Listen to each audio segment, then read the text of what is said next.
Welcome back, everybody. My name is Tucker, and today I'm going to be talking about the Jimmy Butler trade situation and essentially all of the problems with it.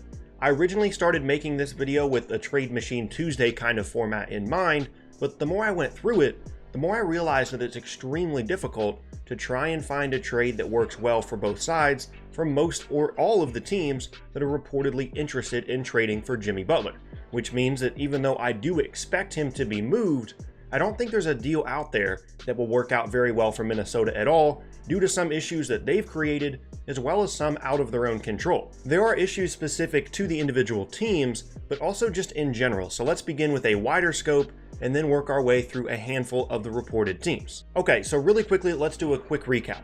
Butler was traded to Minnesota on draft night in 2017 in a deal that most people thought the Wolves easily won. They were able to make the playoffs for the first time in forever, with Butler fighting through a late season knee injury to return to the team in time to save them from their struggles with Karl Anthony Towns and Andrew Wiggins leading the team. They lost in the first round to the Houston Rockets, and rumors immediately began swirling that each of their big three were unhappy for various reasons. For Butler specifically, he was tired of babysitting the younger guys and didn't feel like they were fully committed to winning and getting better, or at least not as committed as he was.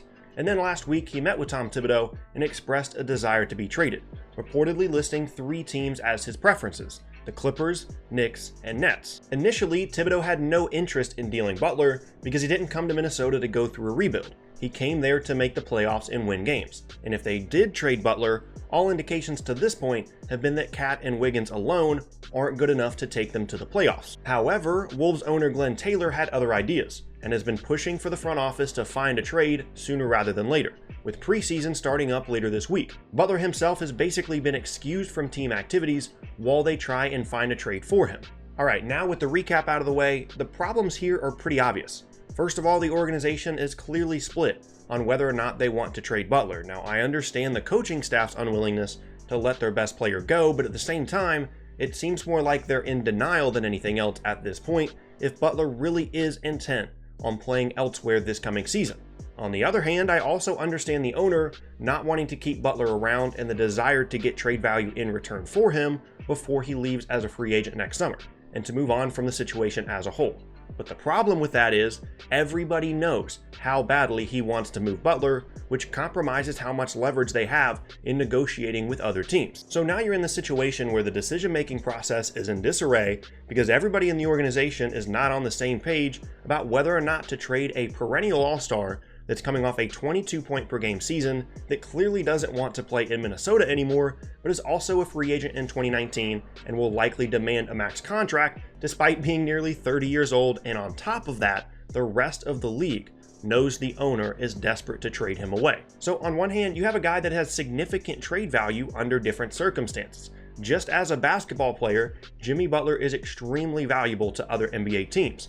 But the context of this specific trade scenario, with everything that I just talked about, is bringing down his actual trade value significantly, which makes it extremely difficult to find a good deal for the Timberwolves. First up, let's take a look at the Clippers. They're on Butler's original list, have a ton of expiring contracts, and 2 lottery pick guards on the roster, and they want to continue to compete for the playoffs under Doc Rivers, despite losing all 3 of their previous big 3 in the past year and a half. But there are 2 big problems here. The first of which is the money. The salaries would need to match within a few $1,000,000 because both of these teams are over the tax. But a deal like this, with Butler going to LA in exchange for Tobias Harris and Jerome Robinson, could work. But the problem there is Harris is a free agent in 2019, and even though he is a very good player, he'll likely demand a big contract this summer that outpaces his actual value on the floor. But not only that, the Wolves have reportedly made it clear that any team trading for Butler will also need to take Gorgui Dieng's deal off their hands as well.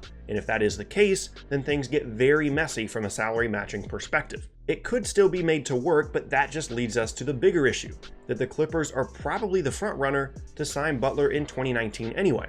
So there's little incentive to give up assets to get him this year as opposed to just signing him with cap space next summer, which is an issue that will continue to come out throughout the rest of the video. The only reason they would want to try and get him now instead of waiting until the summer is if they're afraid he could be traded to and re-signed with a different team.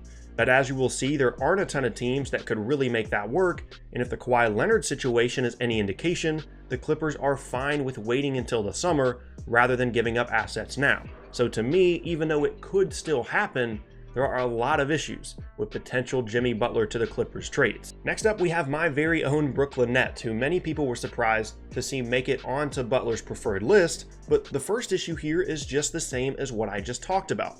The Nets could have a chance to get Butler for cap space in the summer of 2019, and with how hard they've worked to build a respectable team with limited assets in the post-Billy King era, I doubt they're going to be quick to give up picks and young players for a guy that would demand a max deal and doesn't fit into their long-term timeline.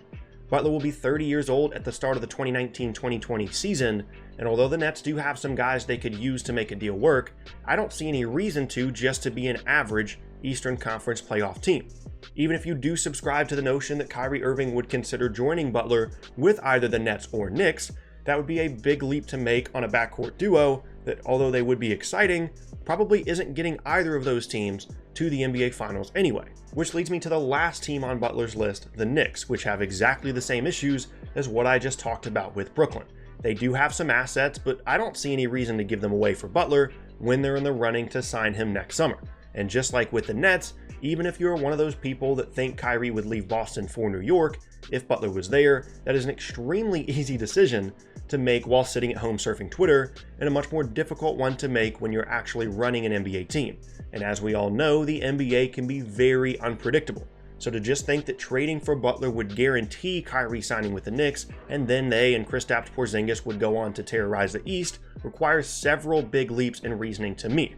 I will say that I could see it happening, but with the circumstances around this whole situation, I don't see the Knicks as being a team that is highly motivated to trade for Butler. And now we move on to two teams that, although they aren't on Butler's reported list, have gotten some attention as potential destinations for various reasons: the Toronto Raptors and the Boston Celtics. For the Raptors, it's pretty simple. They probably don't have the assets to make this work. Kyle Lowry isn't going to be involved in any deal in my opinion, and OG Anunoby is the best asset they have outside of him in any potential trades, but that's about it. Serge Ibaka is on a bad deal, Jonas Valanciunas is solid, but the Wolves don't need any frontcourt players in return for Butler, and the other guys that come to mind like DeLon Wright and Fred VanVleet aren't big-time trade pieces. I mean, yeah, you could find some deals that would work money-wise, even ones in which the Wolves get out from under Jang's deal, but they don't really help the Timberwolves moving forward, with the exception of the potential development of OG. Even with all of the craziness around this that I talked about, there are better deals out there than what the Raptors can offer.